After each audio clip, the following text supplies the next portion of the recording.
the Ticats Audio Network. This is the CFL This Week with Bubba O'Neil.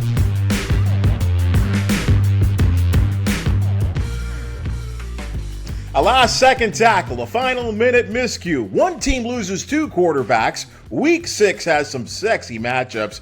And who is the league's most underrated receiver? We'll soon walk down that road. This is the CFL This Week on the Ticats Audio Network. I'm Bubba O'Neil. Thank you all, as I always like to say, for checking in to 3 Down Football's top podcast that features the best analysts, broadcasters, and columnists from all over the country.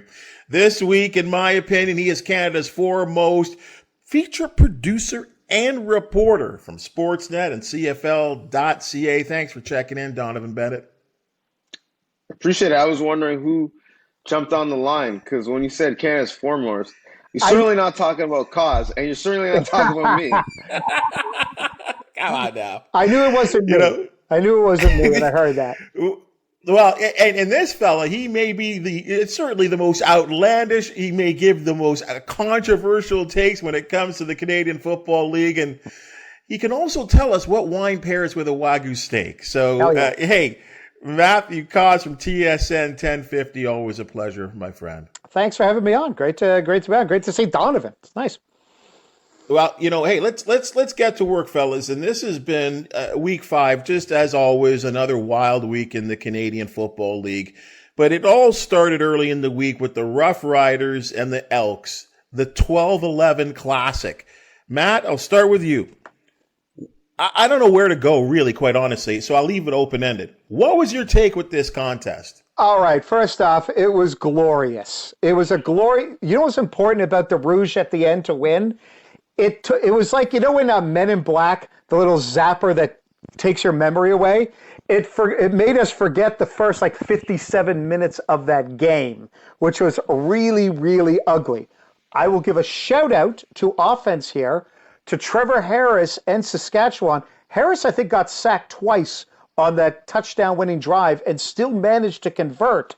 So shout out to the Rough Riders for doing that. Shout out to the Rouge, which is one of the only 7 French words I still remember how to say. Go ahead, Donnovan. It was a terrible game with a beautiful ending.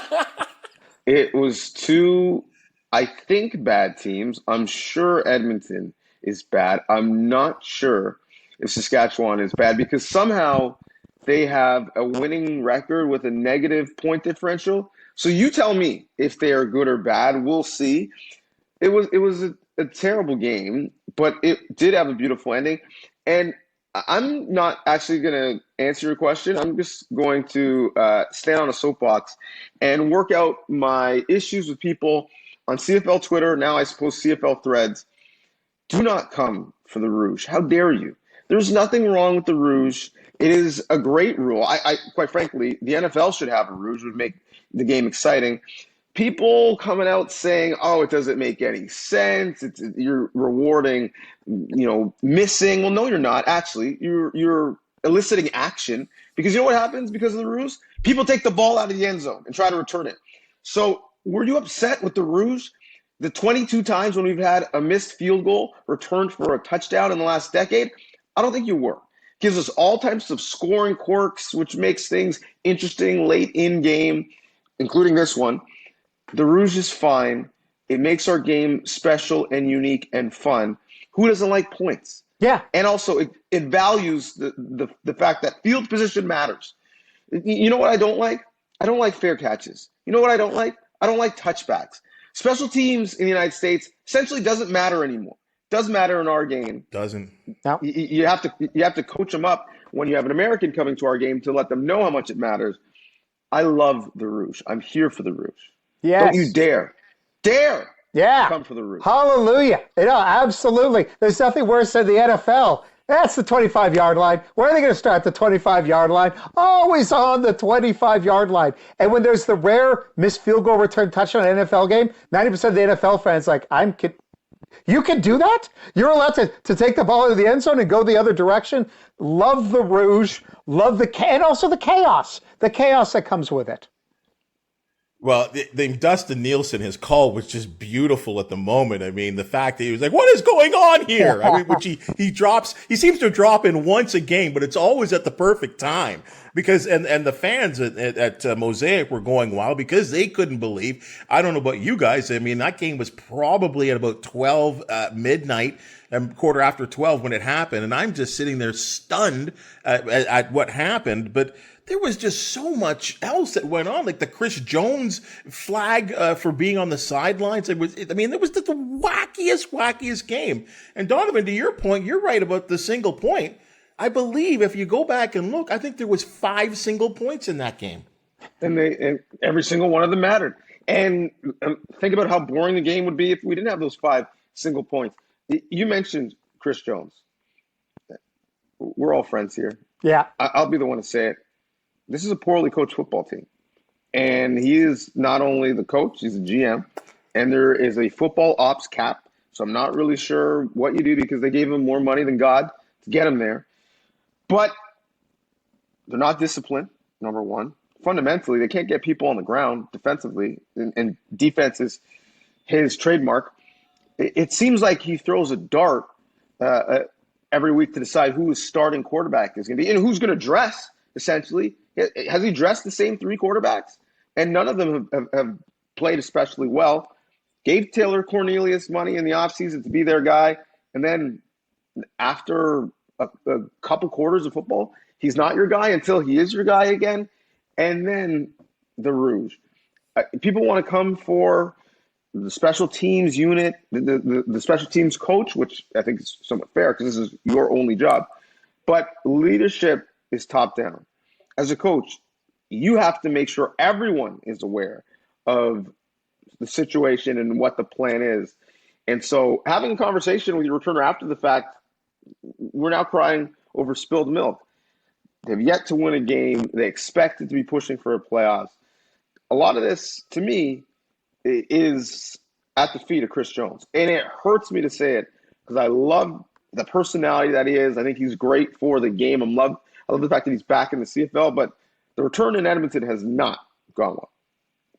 You know, Matt, it's interesting to say because that has been the situation this week, and they'll be playing the Ticats looking for a home victory as they continue to have that crazy streak at Commonwealth Stadium. But, I mean, without banging on the team too much, I mean, I will give Jones a little credit on the post-game show. He took full responsibility for what happened with C.J. Sims. And, you know, Sims has been a good player for them so far this season.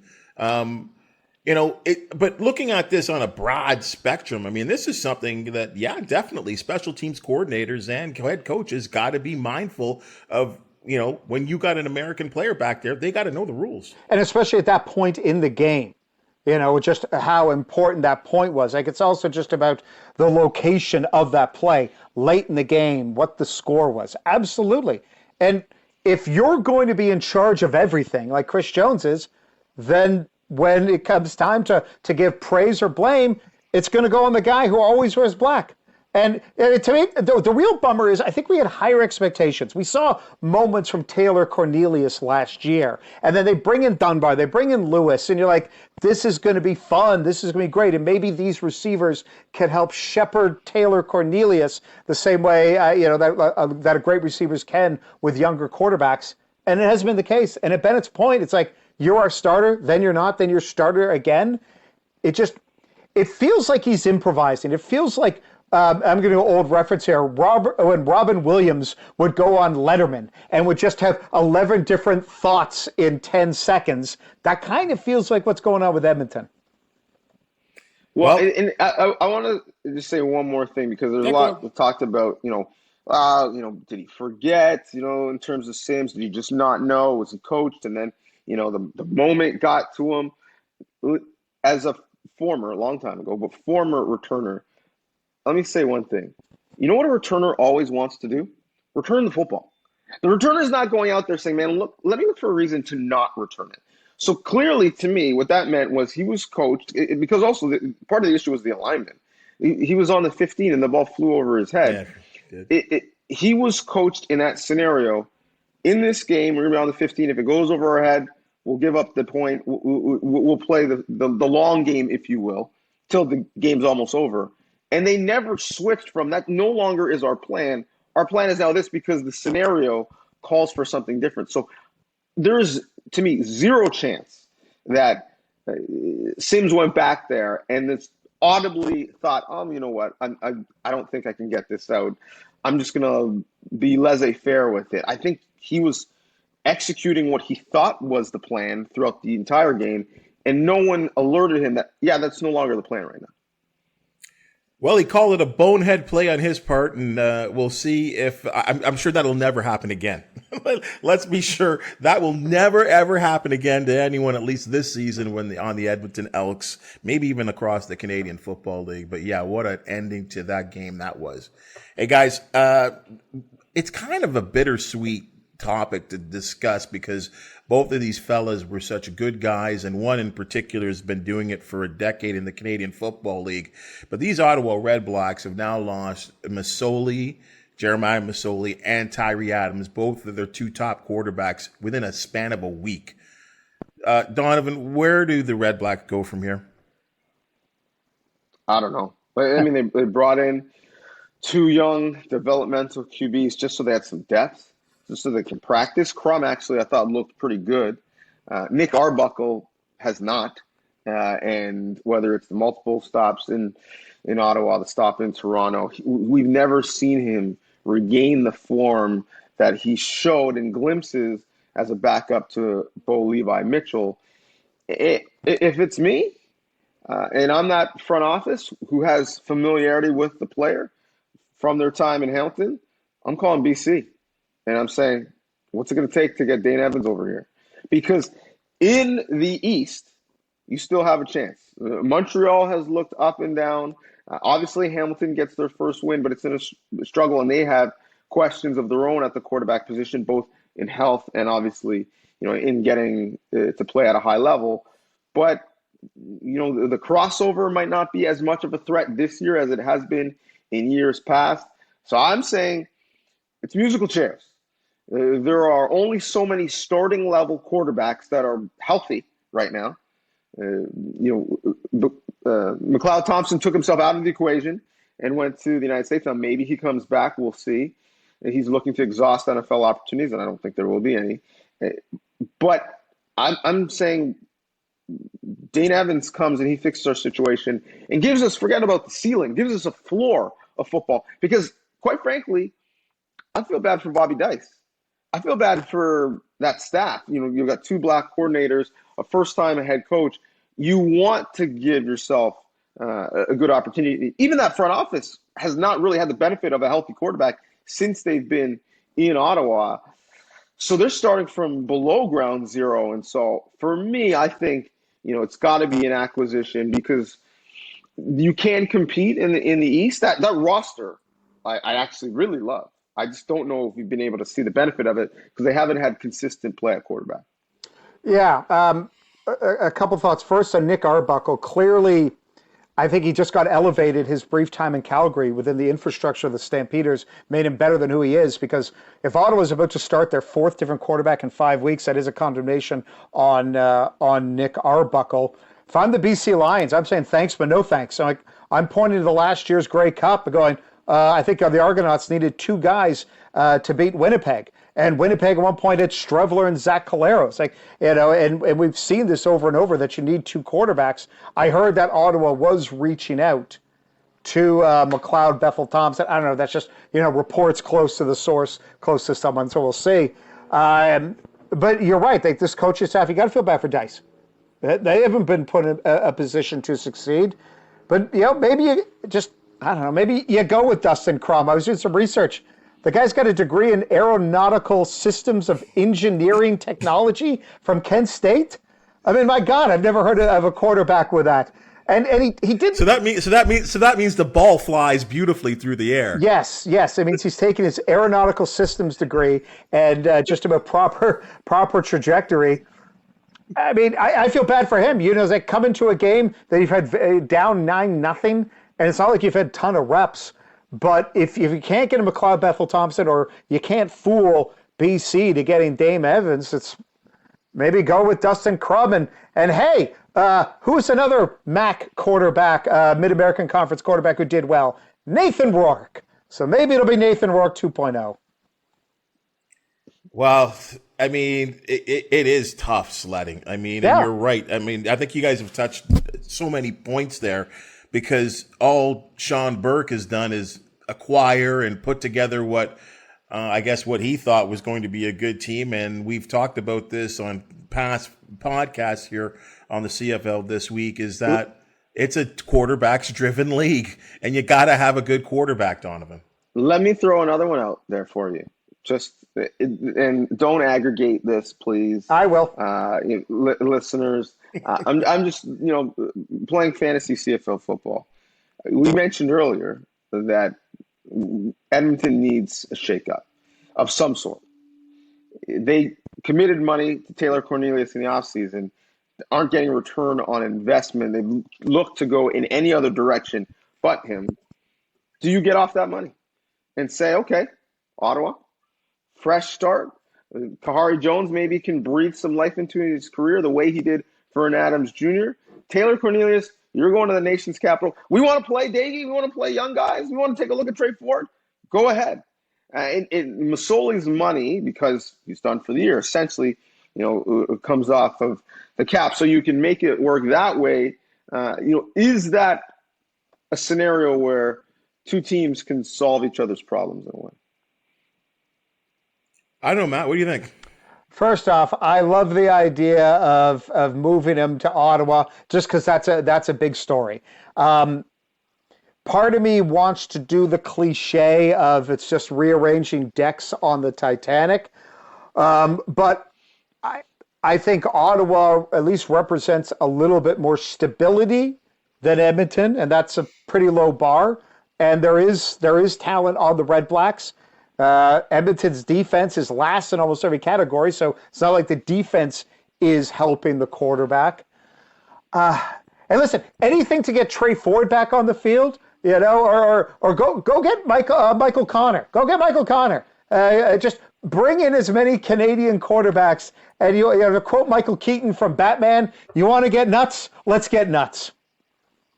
The Trey Ford thing is interesting to me because all he does in his first career start is win a game on the road in a hostile environment in Hamilton. The very next game, he starts in Calgary, I believe it was. And I remember this specifically, throws like a 50-yard bomb, ran for like 21 yards, and then the next play ran a little off-tackle left run, and then bang goes the collarbone, and we haven't seen him, which to me is rather mysterious. I mean, so I'm not going to get into what the Elks are doing, but I'd like to see Trey Ford on the field. But can I kind of go back to this here, guys? I know you guys brought up the name McLeod Bethel Thompson. Went to I believe the New Orleans Breakers of the USFL, led the league in passing yardage. 35 years old. I mean, still can sling it at that age. What would it take, Donnovan, do you think, to get this guy back to the Canadian game? Straight cash, homie. I mean, I think for him, he's exhausting NFL opportunities because, fiscally that makes sense. Obviously, there's a family component wanting to stay relatively close to, his young family as he can. And he's talked about the fact that his family has sacrificed for him being a journeyman in the game for a bit. So now it's time for him to sacrifice. And so,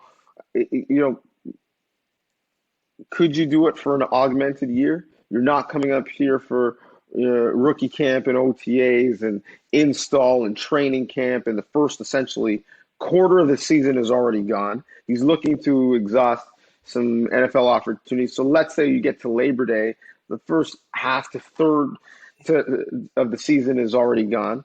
Could you say, hey, man, this is a 8-week endeavor. We're going to pay you handsomely for it. Maybe we make the playoffs, maybe we don't.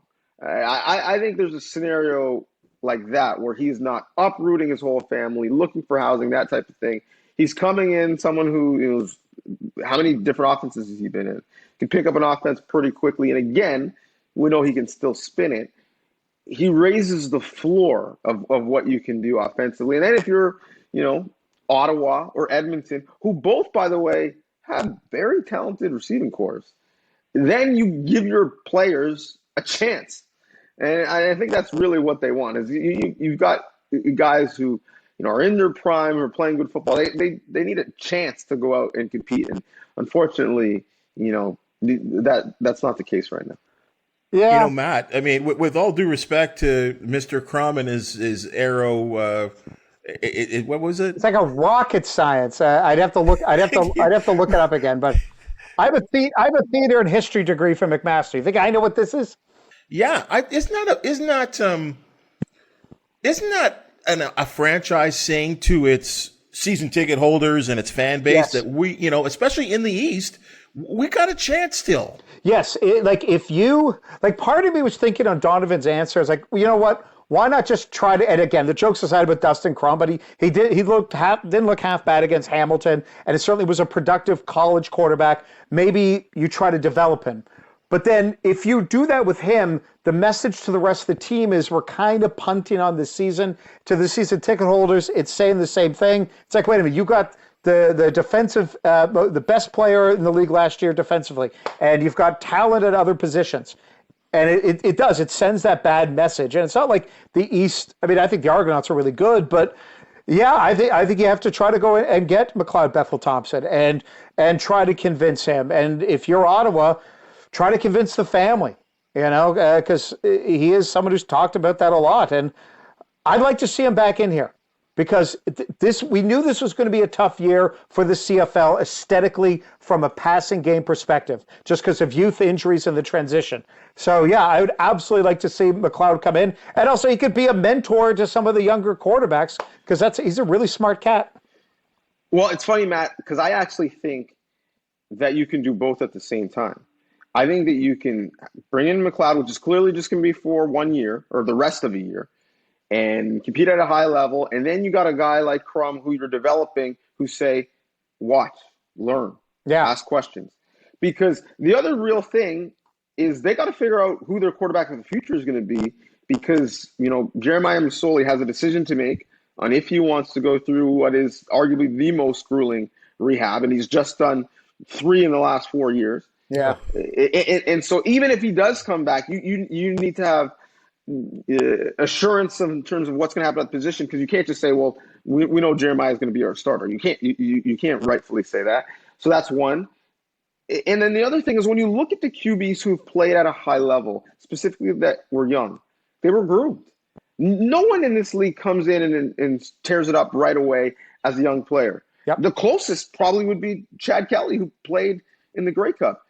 But Trevor Harris and Zach Caleros sat behind Ricky Ray together. They were being stashed on the practice roster by Jim Barker just so that they could get visual reps. Obviously, Bo, was behind Hank and in Calgary. They continued to have guys behind Hall of Famers up until Bo, and now Jake the mayor gets his opportunity. Nathan Rourke had to sit. Mind you, he played right away because Michael Riley had elbow issues, but he still sat and learned for a year. And tack to that, Mike Riley. Mike Riley was a guy in his first year, put up numbers, but a lot of interceptions on a losing team. He was another one to add to that list. You got to go back to essentially Flutie to find someone who came in right away. Flutie threw more interceptions than touchdowns, and I believe the BC Lions had a losing record his first season, just to add to your point, Donovan. Yes, but he played. He got on the field, right? Yeah. But whether it's Damon Allen behind Dunnigan or Ricky Ray behind Jason Moss, like these guys have all sat and learned and taken their turn. And so I think whether it's Crum or someone else in that room, I think McLeod could be a great teacher. Look at all the different great quarterbacks and quarterback coaches that he's worked with over his career. Well, if he does come back, I hope he cuts the beard. That's all I'm going to say. Enough of that. Let's move on, guys. One of the things I love doing when I watch these Canadian Football League games is going to the respective markets and listening to the post-game shows. Of course, you're going to hear the passionate fan base, which is just amazing across this country. And someone offered something while listening to, I guess it was CKRM, I guess in the Regina station for the Riders game, because as we just talked about, that game was so wild. Someone said that Mitchell Picton is the most underrated receiver in the Canadian Football League. Matthew, you're laughing. Now, I'll go to you on that. If he's not, who is? First off, I'm laughing, and we'll go to Donnovan for breaking down just what he actually looks like on the field. But are you telling me, Bubba, that the guy with the only touchdown last week, who was born in Regina, who played his college ball in Regina, that the people of Regina are calling him the most underrated player in the league? Shame on you for lying to me and to Bennet and to everyone consuming this. Of course they're going to say that. And it's something against him. I think he caught all 4 passes on all 4 targets. And I like this guy. It feels like a breakout year for him. He was injured last year, and I think he's had like 40-plus catches the first 2 years. But that's the most Regina story we're going to hear all week. You know, just to balance it off, Wes Cates, who's on that broadcast, said, "Hey, let's slow down a little bit." Those were his words, Donnovan. Thank you, Wes. Because I think maybe you can make the argument he might be underutilized, right? Like as a Canadian receiver, generally, if you're a wideout, like what happens? You end up being the wide side wideout. For the first part of your career, you're running routes basically for exercise. And then you're smart to move closer to the football. Maybe you get some short side action and you become more of a feature player. Curly Giddens Jr. being a great example. I think we could see Picton have a similar ascension where, okay, you're getting higher in the read progression. We're starting to feature you a little bit more, starting to tag your routes. So he might be the most underutilized, but underappreciated, underrated. Like, I don't think so. To me, the question is clear because I don't know if enough CFL fans outside of LaBelle Province have realized how good he is. It's return of the Mac. It's Austin Mack. Chad Ochocinco, former Alouettes receiver, was watching last week and asked, who's the best receiver in the league right now? And, Lawler, who hasn't been on the field, is obviously in that conversation. Rhymes has had a great start to the year. Yes, Dalton Schoen came out of nowhere last year and is a big player. Geno Lewis, for me, is probably the person who runs the best routes. But I thought when Geno Lewis left Montreal that they're in massive trouble. And Austin Mack walks out off the street and gives them a bona fide number 1 receiver. And I don't know if the entire league realizes what he's doing. And so for me, I think a star is born. I think Austin Mack. I think by the end of the year, the conversations we're having about him are going to be entirely different than the ones we're having in the first month of the year. And also one other quick thought on Picton, how much of his productivity is because there's been other injuries at the receiving position for the Riders. So, I mean, Walker, Winicki, there's been a lot of guys that have been hurt. It was an interesting name, and Matt, I love the way you broke that down because I guess he is a fan favorite, and there is no fan favorite team like the Riders as well too. You know, a guy I like out of Winnipeg is that Agadozi. I think that guy's got some crazy skills. He's got the incredible height and. One of those guys that we're seeing so much in the league with the quarterbacks throwing up the 50-50 balls in which he seems to have those good B-ball hands that he can bring it down over the seemingly much smaller DBs. So you got a guy for us there, Matt? Let's give a shout out. By the way, we're going back to Winnipeg. They have enough. Okay? They have more than enough. What about McRae? I loved Greg McRae. Wow. What I loved about his near missed field goal touchdown was if you go back and watch it, it was such a clever return. It was so patient. He's like, all right, blockers, do your thing. And at one point he was like shuffling across the field, and it reminded me of going into a mall at Christmas. And you want to try to avoid everyone and not knock someone's bag over. I loved watching that game, and so I'll go with McRae. I'll give him some love.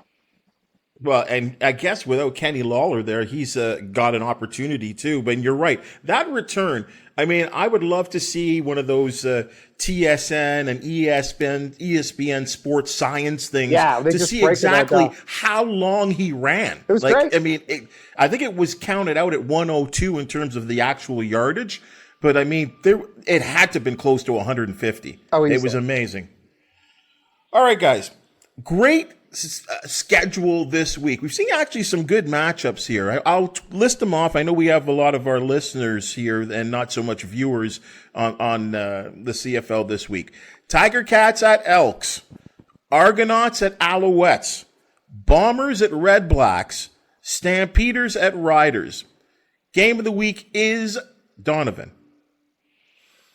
Well, it's not Bombers at Red Blacks, unfortunately. Poor Crumb. There's Willie Jefferson and Jackson Jeffcoat treating him like a pinata. Yeah, to me, it's the yin and the yang. And maybe I'm a bit of a rubbernecker, and so maybe I'm a bit more fascinated with what's going to happen between the Tiger Cats and the Elks, and which fan base is going to feel even more panicked after this week. But clearly the best matchup in terms of entertainment value will be Argos Owls, and in terms of what looks like a preview, potentially, relax Tiger Cat fans, potentially of an Eastern Division final. Although there's lots of football to play, but right now, having that head-to-head win in your back pocket is massive in the East. First off, with the Edmonton-Hamilton game, the funny thing is no one wants to be the team that gives Edmonton their first home win of the year. That is the hot potato you take. Like, no one wants to be the team. So we're all sort of keeping an eye on it. But yeah, it's Toronto-Montreal. It's this dominant Toronto running game and that pass rush against Cody Fajardo, where it doesn't matter what offensive line is in front of him, he's going to get sacked. And I'm just curious to see every week, do they let Chad Kelly do a little bit more? Do they let him do a little bit more? So yeah, it's Toronto-Montreal is for me is the game of the week. Am I biased? Yeah, I'm 100%. I'm totally biased. But well, and I think the real thing is, they're top of the power rankings, defending champions, undefeated. But I think the real interesting thing for me in this game is it's a bit of a litmus test. Look at the record, quite frankly. They started the year with a bye. They beat two teams who have yet to who have one win between them. Hamilton just got their first win. Edmonton has yet to win. Yes, they beat BC at home. BC coming across the country on a short week, and Vern Adams Jr. decides he's going to have the worst game of his professional career. So to me, this is a litmus test. They're now coming off of another bye, so they've got two byes in the first just over a month of the season. This is a litmus test because they go on a gauntlet now. They only have 6 true home games for the rest of the year because of Touchdown Atlantic being out east. They've got a much tougher schedule to finish the season.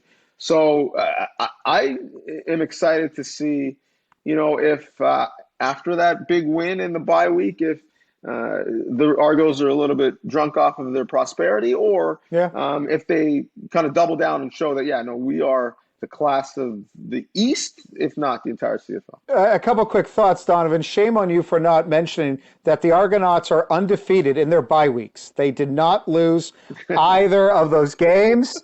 But you are right. You have an extra week where you get to hear how wonderful you are. And how much does that seep in within the organization? So no, that is a good point. I'm curious to see, how do they look in the first quarter? Are they crisp? Are they at all sloppy? Hey, you get a little Darius Pickett against his old team as well. But no, you're right. From a psychological, emotional standpoint, that's a fascinating storyline for this game. Guys, I can't believe you didn't say Stamps at Riders. And the only reason why I say that is because I look at these two teams and I'm trying to believe, are they good? Are they, well, I don't know if elite might be going too far. Too far. But are they good football teams, Matt? I don't know. Either one of these stand. I honestly don't know. I expected a little bit more from Trevor Harris. I expected a lot more, and I know part of that is the injuries at receiver, but I expected more from him. And for Jake Mayer, Calgary's like, all right, we chose you. And now he's looking like the guy who got pulled in the playoff game last year. And for me, it's always weird. It's strange seeing Calgary not dominant. We had a decade or so of them just every year pencil them in for 13 wins. And, 12 would have been a disappointing year. So to see this, it's a little discombobulating. I guess these teams, they just want to try to keep up with the Lions and Winnipeg, but it feels there is a massive haves and have-nots in the West. Well, I mean, this matchup and how these games head-to-head play out will let us know if we may have an opportunity for an all-Dickinson Grey Cup. Because one of these teams, in order to make the playoffs, are going to have to cross over. Yeah, that's BC and Winnipeg clearly are the class of the West, and for me, we'll be hosting playoff games, and so it's a matter of one of these teams are going to have to go on the road to get there through the West, and one of these teams is going to have to go on the road and get there through the East. And it's just a matter of who's going to lose that coin flip. So the matchups between these teams throughout the year, I think, are going to be really fascinating to kind of figure that out. Guys, before we wrap it up, I love this topic so much on that we had last week. And Donnovan, I saw you guys on the Waggle. You guys talked about this. So quick audible. You can go wherever you want on this. The best uniforms in the CFL are, right now, Donnovan, your favorite jersey. Like in the league currently today? Sure, right now. I know you went way back on the Waggle talk. But you pulled out the Memphis Mad Dogs with that, as you said, that hockey style, big logo, small number jersey. Like, man, you blew me away when you called that, because I'd actually forgotten about that. But let's just focus in on what we're seeing right now, because I know a lot of these teams have featured those sort of I guess newfangled kind of monochrome uniforms with one color, like we saw that with Montreal last week. What do you like? Who do you like right now? Yeah, I mean, Montreal's new third jersey is nice.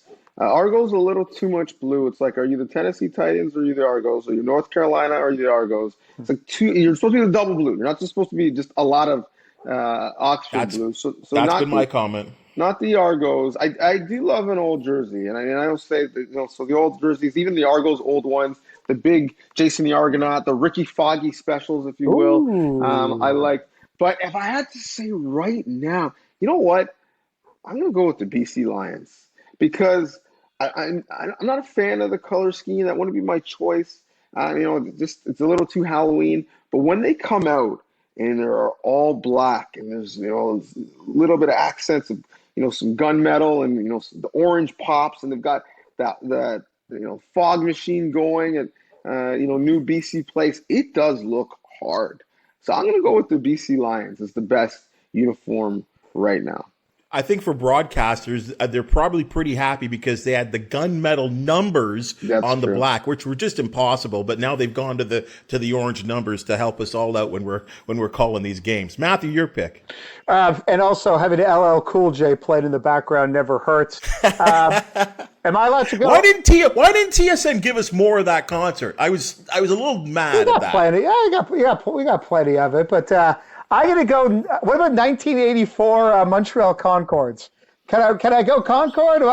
At least it's still CanCon. It's still not the U.S. expansion. If I'm going to, I was 1 year old, so you're going to have to describe it for me. I don't remember seeing it. It's got like the fleur de lis. It's got a very French sort of flair and style to it. And thank you for again, making sure everyone knows the age difference. I'll go with Edmonton. They've got no love on the show today. The sharp angled E's on the helmet. I'll go with the Elks. I'll go with the Elks. They need a little bit of love, and I won't just go full Argonaut because that'd be too predictable. Yeah, they are. I mean, they have sort of maintained that classic uniform and the classic color. And yeah, I do. Though I'm not a big fan of when they go the reverse with the green, with the prominent green helmets and then I guess that sort of gold color when they go the opposite every once in a while. I think they do it on Labor Day. They do that so that Taylor Cornelius can try to blend into the field, so maybe no one knows where he is. It's like, where'd the quarterback go? He's hidden. Damn you, Chris Jones, you and your shenanigans. Folks, the CFL this week is just one example of the outstanding, informative, and in the case of Morreale and Hitch, entertaining content you can enjoy on the Ticats Audio Network. Link, subscribe, comment, wherever and however you listen and watch your favorite podcast. We certainly appreciate it because we like to put out this programming for you, the CFL fan. Guys, awesome podcast as always. Your opinions, your thoughts, you're making me laugh. Great stuff. Donnovan, I know people are loving your CFL content as well. Where can we find you? At Donnovan Bennet is the handle on Twitter, Instagram, and now Threads, I suppose. Going Deep podcast for Sportsnet, the Waggle podcast for the CFL. Be sure to listen, favorite, share, subscribe. Matthew, I know you are all over the place. I know you're currently kind of doing a morning show stint right now. Yep. You're normally doing game day, and I guess that'd be from 2 to 4. Yeah. When people want to talk to you about your, your fine choices in wine. And what should we be drinking? Right? Should we be drinking more white than red right now at this time of the year? Absolutely. Don't fear white wine. Also, here's a little tip for everyone. White wine can go with steak. You can get a full-bodied Niagara Chardonnay, not that far from Hamilton. Just go with 30 minutes. Cloudsley Cellars, Thomas Batchelder. There is Mason Vineyards. There is so many great local, big-bodied Chardonnay that will go with a rare steak. So get out of your comfort zone, everybody. But yeah, the Matt Talks Wine and Stuff with Interesting People podcast, mcauz56 on Twitter, and sometime, most days, yammering on TSN 1050. This is the only podcast where you can just get this kind of information, folks. Again, you guys, thanks for joining us. A great podcast this week. Folks, this has been the CFL This Week. I'm your host, Bubba O'Neil. We'll see you next week on the Ticats Audio Network.